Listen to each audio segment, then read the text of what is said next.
আসসালামু আলাইকুম। EPS topic ID কীভাবে খুলবেন সেটা আজকে করব। আমি নিজেও করব, আপনারাও দেখবেন। জব অ্যাপ্লিকেশন জমা দেওয়ার পর সর্বপ্রথম কাজ হলো ইপিএস টপিক আইডি খোলা।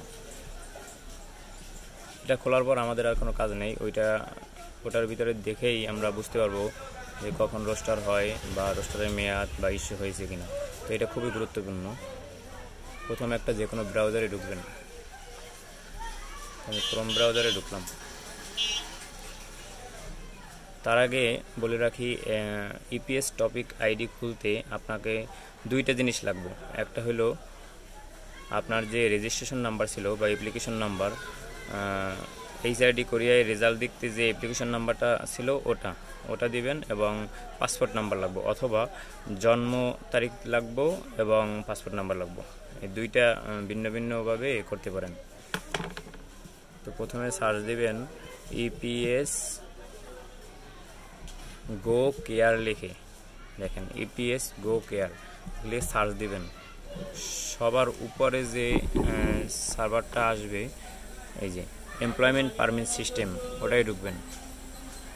এমপ্লয়মেন্ট পারমিট সিস্টেমের ঢোকার পর এরকম একটা ইন্টারফেস চলে আসবো। দেখেন এই জায়গায় লগ ইন লেখা আছে। আমি যদি উঠাই একটু, দেখেন আইডি লগ ইন। এটা কখন দিবেন? যখন আমাদের এখন তো করা নাই, যখন আইডিটা করা থাকবে তখন আমাদের কাছে আইডি থাকবে এবং পাসওয়ার্ড থাকবে, তখন লগ ইন দিলেই আমরা দেখতে পারবো। কিন্তু এখন আমরা সাইন আপ করবো, মানে আমরা এখনও আমাদের এখানে আইডি করা নাই, তো লগ ইন কীভাবে করবো? আগে আমাদের সাইন আপ করতে হবে। তখন এই সাইন আপ, দেখেন এই যে সাইন আপে আমাদের ক্লিক করতে হবে।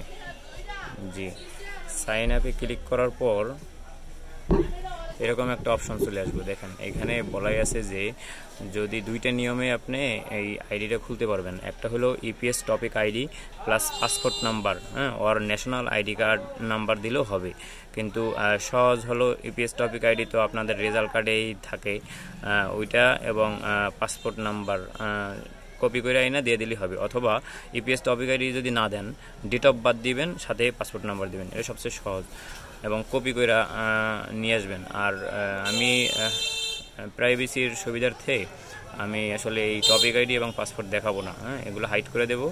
আপনারা এখানে ওই অনুযায়ী দিলেই হবে, লেখা অনুযায়ী দিলেই হবে। অন্য কারণে নিজে নিজেই খুলতে পারবেন, একটু বাবলি হয়। দেখেন এখানে দুইটা অপশন আসছে, ইপিএস টপিক। এখানে ইপিএস টপিকের যে আইডিটা সেটা হবে 16 সংখ্যার। দেখেন এইভাবে হবে, এই যে স্যাম্পল দেখা আছে এখানে। এটা কোথায় পাবেন? রেজাল্ট কার্ডে। আপনার যে রেজাল্ট কত পেয়েছেন, যে একটা রেজাল্ট পেয়েছেন স্কিল টেস্ট অথবা এমনি ইপিএসে যে রেজাল্ট দেখার সময় যে আইডি কার্ডটা ছিল ওইটা। আর এইটা হলো গিয়া পাসপোর্ট নাম্বার। তো আমরা এখানে আমি কপি করে আনছি, এখানে দিয়ে দিলাম। আমি কিন্তু এটা হাইড করে দিব। এবার এই ডাইন সাইডে দেখেন কনফার্ম লেখা আছে। সব কিছু ঠিক থাকলে কনফার্ম দিবেন।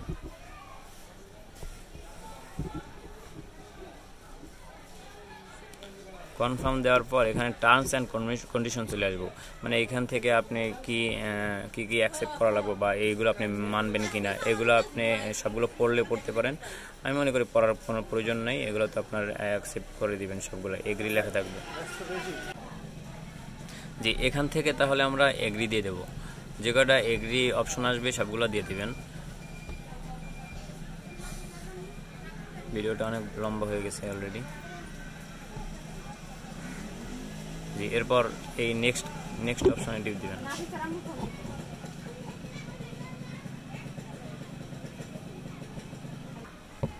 তারপর এখানে আপনি আপনার নাম, জন্ম তারিখ এবং লগ ইন আইডি, এগুলো বরাদ করতে হবে। আপনি এই দুইটা সঠিক আছে কিনা এটা দেখবেন। আপনি পাসপোর্ট এবং জন্ম তারিখ দিয়ে যদি খুলেন, তাও এই দুইটা নাম সঠিক আসবে, আপনার নামের সাথে মিলাবেন।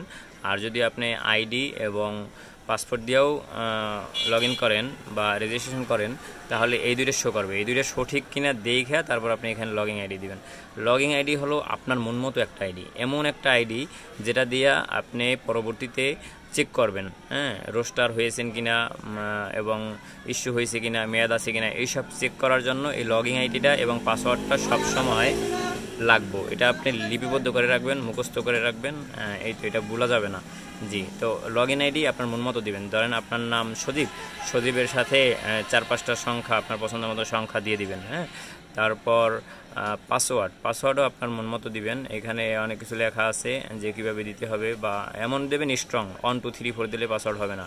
আপনার নাম দিবেন, সাথে সংখ্যা দিবেন, সাথে এরকম কিছু স্টার বা চিহ্ন, বিভিন্ন চিহ্ন দিবেন। জি, এখানেও পাসওয়ার্ড দেবেন, সেই সেম পাসওয়ার্ডটা এখানে দিবেন। এরপর ইমেল দিবেন।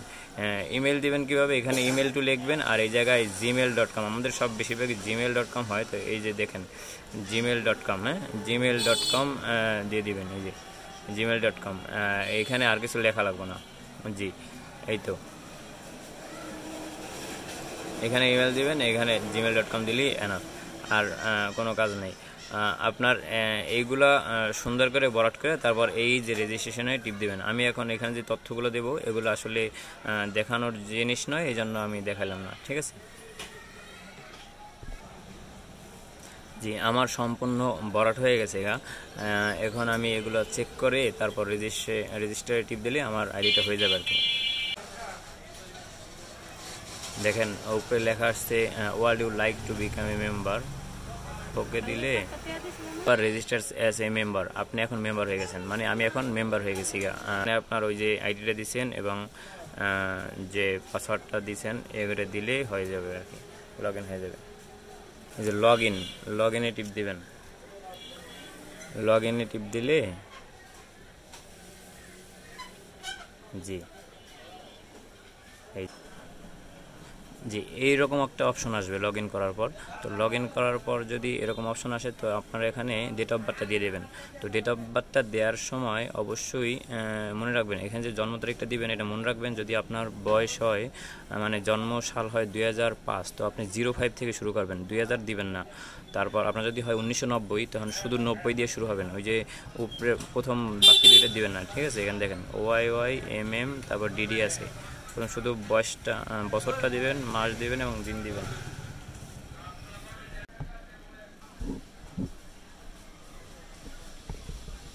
দেখেন জি, এরপর আমার এখানে নাম চলে আসছে, তারপর কত পেয়েছিলাম আমার সেটা হয়ে চলে আসছে, ইউপিএসসি কত পেয়েছিলাম।